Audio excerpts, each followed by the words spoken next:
pour ce qui est du maintien à domicile, donc qui est l'objet du vœu que nous avons présenté, il y a deux modes d'intervention différents pour l'APA, l'allocation personnalisée d'autonomie, qui sont le mandataire et le prestataire. Et pour faire court, en fait, le mandataire implique que la personne âgée elle-même est responsable du contrat de travail de son aide à domicile, donc avec ce que ça implique de responsabilité en termes de signature du contrat de travail et aussi malheureusement en termes de licenciement en cas de placement en maison de retraite ou aussi de décès.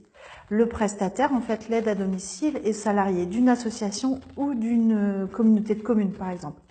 Donc, ce qui fait qu'en fait, c'est cette structure qui gère les aspects administratifs et c'est beaucoup plus sécurisant et ça demande moins de responsabilité, moins de travail à la personne âgée. Donc, c'est vrai que c'est un mode qui s'était développé parce que c'est une volonté aussi de la précédente majorité, aussi parce que c'est plus sécurisant pour la personne âgée et aussi pour l'aide à domicile parce que elle a une situation moins précaire en mode prestataire, une garantie de formation, donc ce qui est avantageux pour tout le monde, y compris pour les aides à domicile et pour les personnes âgées. Donc la majorité actuelle a choisi donc de privilégier le mode mandataire depuis son élection en 2015. Nous, ce qu'on demandait en fait, c'est avoir une totale transparence sur les chiffres.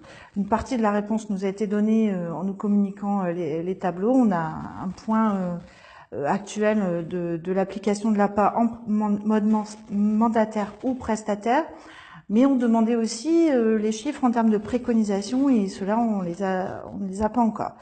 D'autre part, on demandait à ce que la majorité soit vigilante à ce qu'il n'y ait pas d'inégalité qui s'installe sur le territoire, puisque les conventions et le service qui est mis en place par les associations ou les communautés de communes peuvent forcément avoir des différences d'application, à la fois dans la qualité du service qui est rendu aux personnes âgées, à la fois dans la qualité les conditions de travail des aides à domicile.